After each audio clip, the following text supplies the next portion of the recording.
बच्ची थी 10 बरस पहले, तब मैंने कहा था कि लड़की बड़ी नाम करेगी। मैंने भोरे कटिया में इसको मैंने छोड़ा था। शेरे बिहार इवेंट्स होती एक मिनट भैया, तमाम नृत्यनाएं एक साथ मंच पे आ जाए। ठीक है, लेकिन मैं चाहता हूं कि चांदनी यादव कौन है, थोड़ा सा इंट्रोडक्शन में ज्यादा नहीं कुछ कहूंगा, समय बहुत कम है।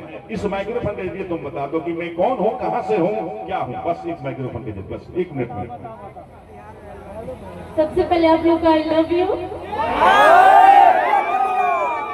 प्यारे पर ये प्यार है और दुलार है, लेकिन आज से तुम इतना सारा परफॉर्मेंस कर रही हो, इसके लिए बहुत बहुत धन्यवाद। तुम अपनी जिंदगी के बारे में हमेशा प्रशस्त रहो, आगे बढ़ते रहो, शुभकामनाएं आपके लिए। चलिए, और प्यार दुलार ऐसा ही बना है। 3 अदा करें, और मैं चाहूंगा शेरे बिहार इवेंट शो की ओर से 4 अदा करें। 3-4 लड़कियां इस मंच की ओर चली। बिल्कुल, निश्चित रूप से। मान साहब एक बात तो कहना चाहूंगा, बिल्कुल बोलिए, बिल्कुल। जो बैठा है किस्मत के भरोसे उसकी जिंदगी नहीं संवार सकती। आप लोगों को संघर्ष करना पड़ेगा, मेहनत करना पड़ेगा, तभी ये चाहने वाले आपको अपलोड करेंगे, आपको आपकी वीडियो को कैच करेंगे। जो बैठा है किस्मत के भरोसे उसकी जिंदगी नहीं संवार सकती। अरे घबराओ मत दोस्त, दुनिया उसी को रोकती है जिसकी बरोबरी नहीं कर सकती। बिल्कुल सही बात है।